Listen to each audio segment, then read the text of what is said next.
So you want to read an astrology book, but you don't know where to start. This is a perfect video for you.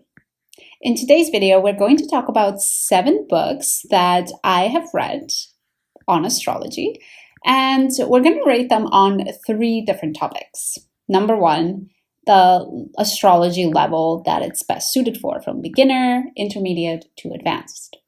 Second, we're going to talk about the readability of the book. Is it a light read, something that you can just pick up whenever, or is it something that really requires a lot of focus and attention? And finally, we'll just talk about what it's about, whether the contents that it provides are useful and any good. Let's jump right into it. Let's talk about the book that everybody and their mother is talking about. The Only Astrology Book You'll Ever Need by Joanna Woolfolk.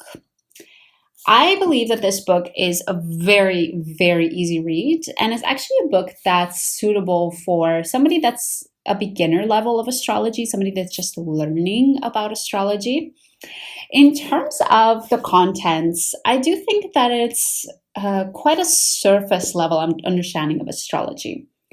Not in the sense that it's lacking any contents, not in the sense that it's saying anything wrong, but more in the sense that I found it a bit difficult to relate to the large practice and the history and the richness that is behind the practice of astrology, the study of astrology. This book made it really feel like it's more the appropriated astrology version for Western society, for indeed somebody that's just starting to get into it and is just really starting to learn, hey, what are the different zodiac signs? But I don't think you understand per se, like, why are there different signs? Why are there different houses? So in that sense, just keep that in mind about this book. Great place to start. If it's literally the first book that you're ever looking to purchase about astrology, then you can't go wrong with this one. Next up, we have Inner Sky by Stephen Forrest. And actually, I read this book online, hence why I do not have a physical copy in my hands right now. Inner Sky. This is the book for beginners, and especially if you have already read the only astrology book you'll ever need, and you felt like it wasn't enough. You felt like you wanted to go deeper, and you felt like you wanted to understand sort of why astrology matters and where it comes from. Like, you can sort of think about, yeah, there's Libra and there's Taurus and there's Virgo, but what does this even mean? What are these names and signs? Then this is definitely the book for you. Like I said already, it's for beginners, suitable for beginners. It's such an easy read. And not only is it an easy read, but Stephen Forrest has a way with his words, which is just so poetic and so beautiful to read. Just an absolute pleasure to read. You're really going to enjoy it. And finally, what is it about? Just like the only astrology book you'll ever need, it is about the basics of astrology. It is about the signs, the houses, and the planets. And it goes one level deeper because it helps you understand really more about the practice, why it's so meaningful. And it talks really about, like, what is a birth chart? That it's a snapshot taken from the earth of the sky, the moment you were born and the place that you were born, and how seasons are correlated with certain things. And beautiful, beautiful, beautiful book. I highly recommend that one. Next up, we have Yesterday's Sky, also by Stephen Forrest. And I would say this is a book that is also very much suitable for beginners. You can read Inner Sky before you read Yesterday's Sky, but I don't necessarily think you need to. Yesterday's Sky is, as always, very easy to read because it's Stephen Forrest and he's amazing with his words. But in terms of content, Yesterday's Sky really touches upon the nodes of the moon and goes through sort of the meaning that they can have in astrology and as well what they mean in different signs, what they mean when they're sort of in conversation with other planets, and what they mean when they're in different houses. I still refer to this book to this day whenever I'm doing a reading or just need a little refresher. Changing Sky and Yesterday's Sky and Inner Sky from Stephen Forrest, I still refer to them to this day. So if you do feel like you want to learn more about the nodes of the moon, then pick up Yesterday's Sky. Let's talk about Lilith. I didn't realize, oh my god, the book is a bit dusty. I didn't realize until I had this book how few books actually have like bright red covers. It stands out so much on my bookshelf because it's one of the very few red books that I have. But the book I'm talking about is Lilith, Healing the Wild, and this is by Tom Jacobs.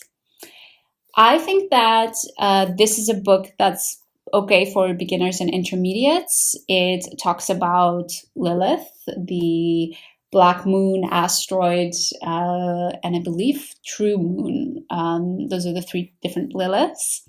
It talks about, of course, Lilith in different houses, what it means in astrology, of course, Lilith in different houses, in different signs, and in different conversations with different planets. I gotta say that I found this difficult to read. The way that Tom writes, especially when I compare it to the way Stephen Forrest writes, it's a little bit more difficult. There are some sentences where I think, ooh, okay, I'm not exactly sure what he's saying here. I don't know if there was just like commas missing in certain places. A couple of times there was some spelling errors as well. Just keep that in mind. It's not the easiest. However, it is full of knowledge. So if you do want to learn about Lilith, then definitely don't hesitate to pick this book up. This is The Case for Astrology. It's by John Anthony West and Jan Donder. It is quite an old book, so I'm just going to start out by saying that this is quite difficult to read. I found it extremely difficult to read. Like at some points I'm like, is this an academic paper that I'm reading? So for that reason, I would recommend this more for intermediates because there are a lot of assumptions in it already that you sort of know how astrology works. You know about the signs and the houses, and therefore I don't know if it's a very good book to start with. What I would say in terms of the contents of The Case for Astrology is that it goes through the history of astrology, sort of how it was used and what it meant, and for society and whether it was accepted by society or not. And then in the second part of the book, it goes more into, I don't want to say sort of the proof for astrology, but it goes through some scientific studies. Keep in mind, this was written a long time ago, so the studies are a bit outdated. But it goes through different scientific studies on that show the relationship that extraterrestrial things, planets, asteroids, other astrological bodies. I don't think they're called astrological bodies, but you know what I mean. Actually have an influence on things on the earth, right? Things that are not on the earth have an influence on things on the earth. And it's so interesting because the way that we see astrology today is a lot about human orientation and that it has an influence on us. But this book really goes into the fact that like the moon, not the moon, but the planets have an influence on everything. They have an influence, of course, on the tides, but they even have influence on plants and the different like properties in the plants, and they have influence on radio waves, and it's just really fascinating. I highly recommend reading this. Keep in mind, I wouldn't recommend it for beginners, and keep in mind that it's going to be a bit difficult to read. Next up, we have The Rising Sign by Jean Avery. This is also an older book, I believe, and I would say it's actually quite accessible for beginners, so don't be afraid to pick this one up. And the difficulty level is actually also quite easy. I find it quite easy. How many times can I say easy? To read this book. So it's definitely not like the case for astrology where you might have to really think while you're reading it.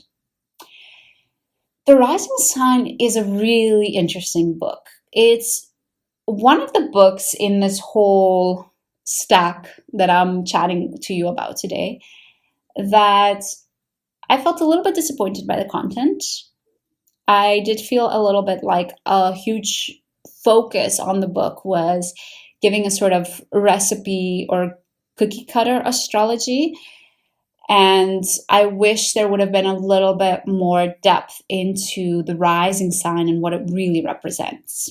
However, what you sort of find is that there are chapters on each of the rising signs. So a rising sign in Capricorn, in Aquarius, in Gemini, all the rest of the signs. But then it really goes through that whole chapter by saying, so if they have Gemini in their first house, Avery talks about that. Then she really goes into, okay, then in the second house, they have Cancer, and she talks about that. Then in the third house, they have Leo. And I really didn't expect this. It's a little bit more of sort of not just about the rising sign, it's the breakdown of what different signs and different houses mean. So in that sense, just be aware that I did feel like the title was a bit misleading from the content. I do still refer back to it, especially if I struggle sometimes. For example, you have a Capricorn in the fifth house. Capricorn's about work, and fifth house is about joy and pleasure. And sometimes if I struggle putting a certain sign and a certain house together, I definitely refer back to that book to just be like, okay, that's how it can fit. But just be aware that after reading this book, I did not feel like I have a much better or more in-depth understanding about the rising sign, what the rising sign or the ascendant, also known as the ascendant, really means and really represents in astrology. So in that sense, a little bit of a disappointing book. Finally, let's finish off on a good note. Let's not finish off with the rising sign because that was not so positive. Let's finish up on The Changing Sky by Stephen Forrest. If you didn't already get the gist, I love Stephen Forrest. I love the way he writes. So this is another book that's super easy to read, really flows, is so poetic. I would recommend it for intermediates.